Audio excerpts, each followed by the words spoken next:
नमस्कार, मैं मनीष और आप देख रहे हैं मीडिया दर्शन। सातवें चरण का चुनाव का वोटिंग आज हो रहे हैं, लेकिन इसी दौरान देश की राजनीति में और खास करके बिहार की राजनीति में एक बयान जो है निकलकर सामने आया है।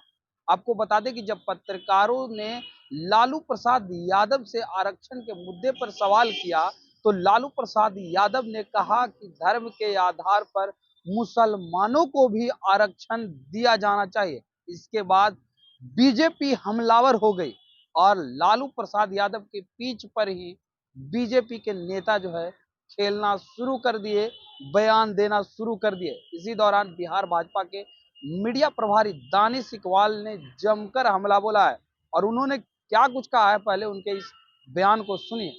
मुस्लिम आरक्षण की वकालत करने वाले दरअसल बाबा भीमराव अंबेडकर के द्वारा निर्मित संविधान के विरोधी हैं। भारतीय संविधान स्पष्ट इस बात की वकालत करता है कि इस देश के अंदर मजहब के आधार पर और धर्म के आधार पर किसी प्रकार के आरक्षण का कोई प्रावधान नहीं हो सकता है। उसके बावजूद मुस्लिम आरक्षण की बात कर ये लोग इस देश में मुस्लिम सांप्रदायिकता को बढ़ावा देते हैं। इस देश के अंदर मजहब के आधार पर नहीं बल्कि सामाजिक न्याय के आधार पर सभी शोषित, वंचित, दलित, पिछड़े, अति पिछड़े और पसमानदा समाज को आरक्षण प्राप्त है और इन सभी समाजों को आदरणीय प्रधानमंत्री ने मुख्यधारा में जोड़ने का काम किया है।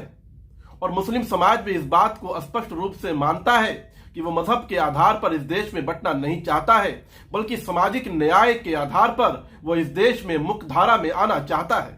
तो आपने सुना, दानिश इकबाल सीधे तौर पे ये कहते हुए नजर आ रहे हैं कि बाबा साहेब भीमराव अंबेडकर के द्वारा निर्मित संविधान में कहीं भी ये लिखा हुआ नहीं है कि मजहब के आधार पर आरक्षण दिया जाए, लेकिन कुछ लोग धार्मिक उन्माद फैलाना चाहते हैं, जिसके वजह से ही इस तरीके का बयान जो है वो दे रहे हैं। क्योंकि अगर बात की जाए तो आज तक धार्मिक आधार पर कभी भी किसी को आरक्षण नहीं दिया गया है।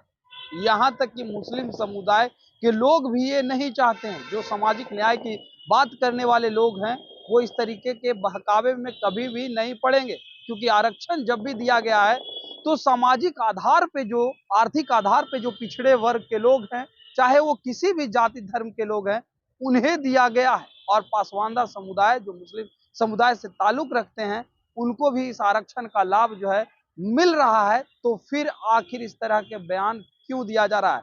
कहीं ना कहीं देश में सामाजिक और धार्मिक उन्माद फैलाने का प्रयास किया जा रहा है। फिलहाल इस खबर में इतना ही। देखते रहे मीडिया दर्शन। धन्यवाद।